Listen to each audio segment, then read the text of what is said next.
हम पार्श्वनाथ भगवान के 120 तीर्थंकर की तीर्थंकर की शरण में उनके चरणों में बैठे हैं और अपने मन को एकाग्र करते हुए उनको वंदन करते हुए उनकी पूर्वक हम ध्यान करते हैं। ये धर्म ध्यान है और प्रभु के चरणों में ये प्रभु हम सब लोग आपके चरणों में धर्म ध्यान के साथ अपने मन को प्रशस्त एकाग्र बनाते हुए चिंतन करते हैं। आपने हमें रत्नत्रय धर्म दिया, हमने सम्यक दर्शन को अपने चिंतन में लाया। आज हम सम्यक ज्ञान को अपने चिंतन में लाते हैं। सम्यक ज्ञान बहुत महान है। यह अमृत के समान है, ज्ञान के समान जगत में कोई उत्तम वस्तु नहीं है। यह परमाणु है, जन्म मृत्यु को नाश करने वाला है। हमारे जीवन को महान बनाने वाला है। सम्यक दर्शन पूर्वक ज्ञान सम्यक ज्ञान कहलाता है। हम लोग कठमानियों कर्णानियों शरणानियों और लभ्यानियों इनका चिंतन करेंगे। आज हम कठमानियों के बारे में चिंतन करते हैं। कठमानियों महापुरुषों के जीवन को बताता है। एक पुरुष संबंधी कथा को चरित्र कहते हैं और का पुरुषों संबंधी कथानकों को पुराण कहते हैं। ऐसा कथमानियों बोधि और समाधि का निर्माण है। रत्नत्रय और एकाग्रता रूप समाधि का खजाना है। ऐसा महान कथमानियों हमको शांति देता है। सर्व और परिश्रमों में क्षमता सिखाता है।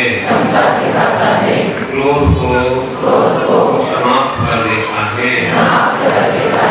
हर जगह हमें सहनशीलता बढ़ाता है। महान पुरुषों ने सर्वों को सहन किया। हमारे आगम में वर्णित है कि पंच पांडव जब ध्यान कर रहे थे शत्रुंजय पर्वत पर एक खड्गासन में आत्म ध्यान में लीन थे। कौरवों ने जाकर बदला लेने की भावना से उन पर उत्सर्ग किया और तपाए हुए लोहे के आभरण पहना दिए।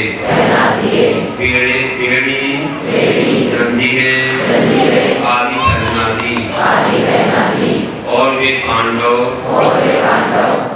अर्जुन भीम युधिष्ठिर नकुल और सहदेव मुनि अवस्था में में लीन रहे, थोड़े भी नहीं बढ़े, थोड़े भी नहीं दिखे, अपने मन को अपनी आत्मा में लगाया, शरीर को अपना नहीं माना,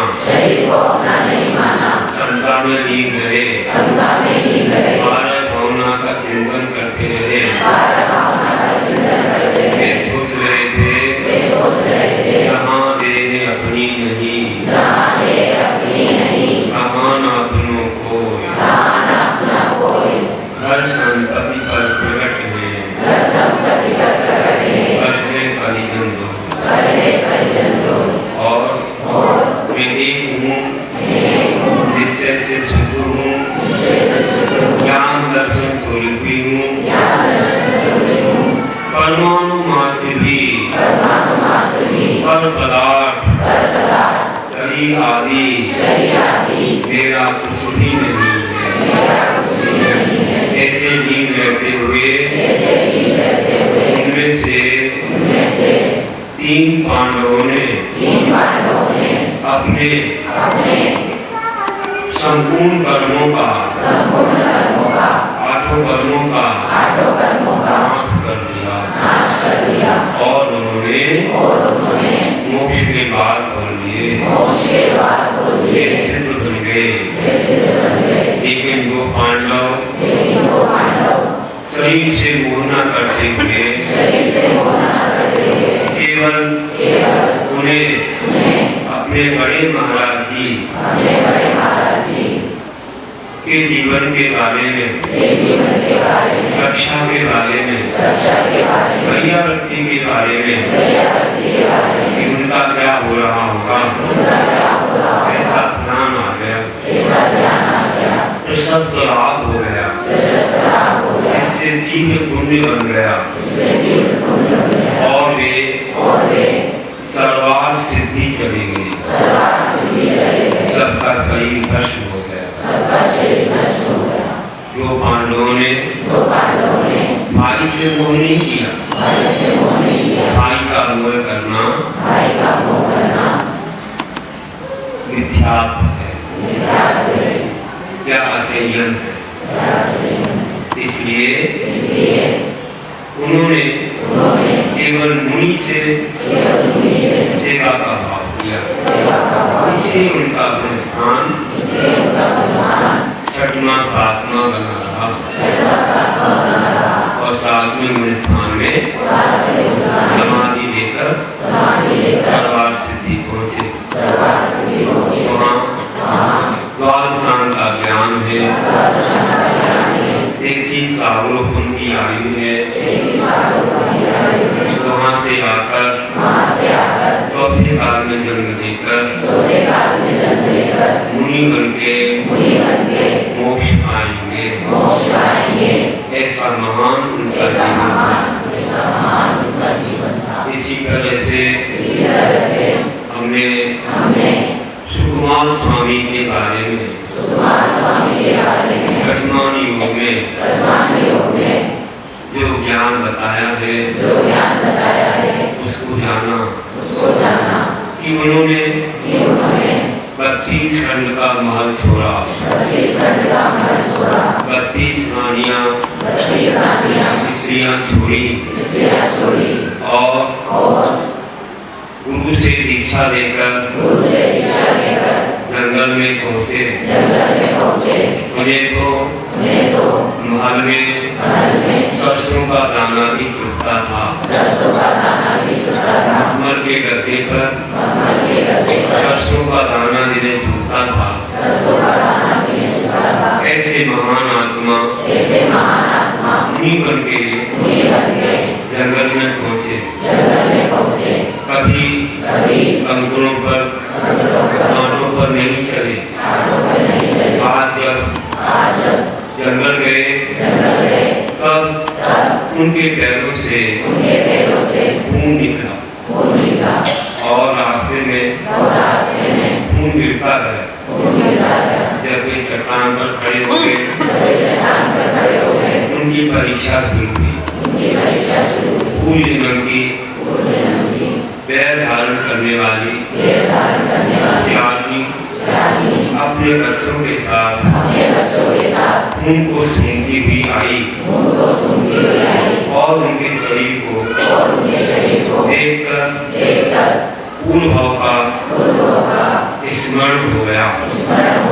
जाति स्मरण से उसने याद किया कि इन्होंने मुझे पैर से ताड़क किया था, अब मैं इनके पैर को खाऊंगी। उन्होंने कभी पैर नहीं रखा, इसीलिए वे मुनि बने और इसने पैर पूर्वक चारनी थी, पैर को खाना शुरू किया। बच्चों के साथ 3 दिन तक पैर से लेकर पेट तक आदि चली गई। उन्होंने तो आजीवन आहार जल का त्याग कर दिया। कितने स्थिर होकर तारक भावनाओं के चिंतन में लीन रहे कि उन्हें शरीर का कुछ भी ध्यान नहीं है और उन्होंने बहुत सारे कर्मों की निद्रा करके समाधि पूर्वक कायोगमन संन्यास पूर्वक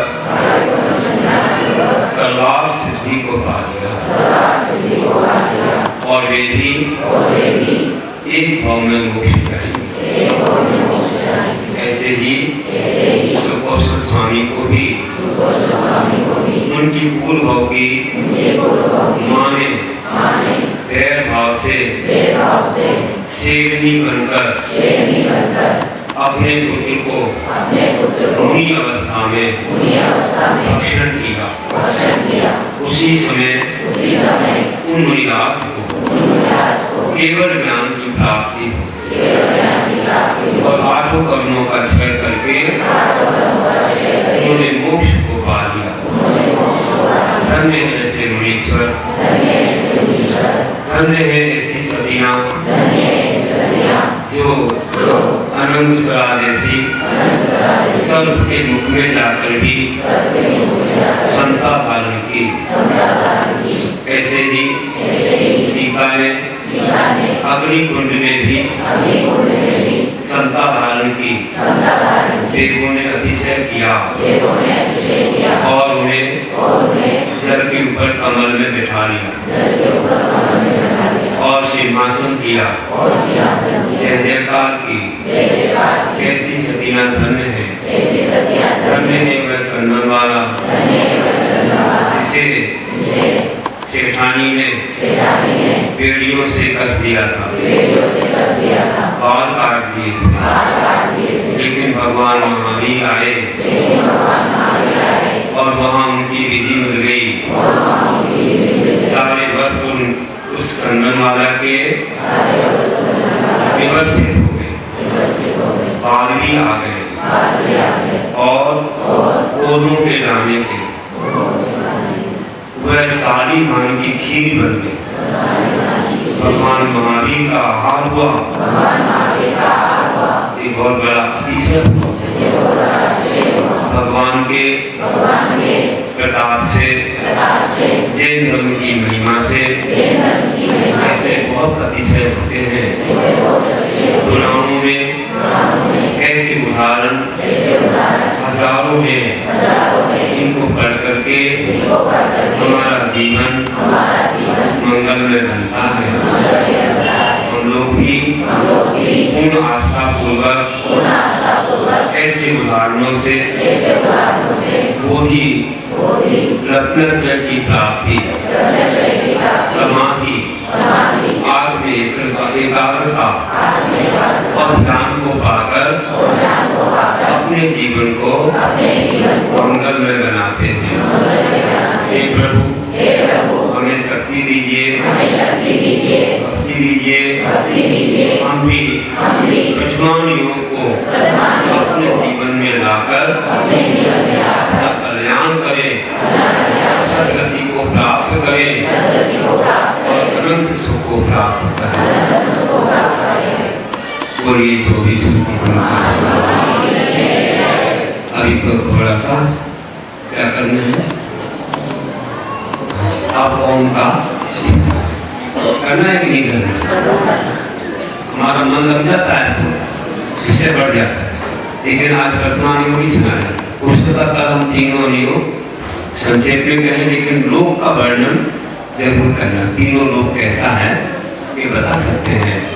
तो अभी हम लोग जैसे हाथ रखे हैं बाएं पर दाएं हाथ, और हम लोग तो 1-1.5 घंटे 2 घंटे सामायिक करते हैं। कोई 10 मिनट में तुमको कुछ बोल नहीं गया, आनंद आ रहा कि नहीं? चलिए तो आप ओम का वर्णन कर देते। ओम जो है वह महान है, वासनाओं का वासक है, पूरा का पूरा पंच परमेश्वरी का स्वरूप इसमें समाहित है, और जितनी इसमें कीर्ति है, रोम रोम पुलकित हो और बहुत अच्छे मन से हम थोड़ी सी वायु के अंदर लेके अंदर करके धीरे धीरे छोड़ेंगे प्राणायाम के साथ में, और ओम की ध्वनि करेंगे। बहुत धीरे से करना है, इन्हीं की जल्दी जल्दी करें, एक ही बार करना है। फिर दोबारा करेंगे, कब करना? 3 बार। तो देखिए अच्छे से करेंगे, कर जैसा भी आता है।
मन से वचन से काया से नमो हरिहंकारं नमो सिद्धारं नमो आयर्याणं नमो तत्सारं नमो लोके सर्वसारं। बोलिए पंच परमेश्वरी भगवान की जय। भगवान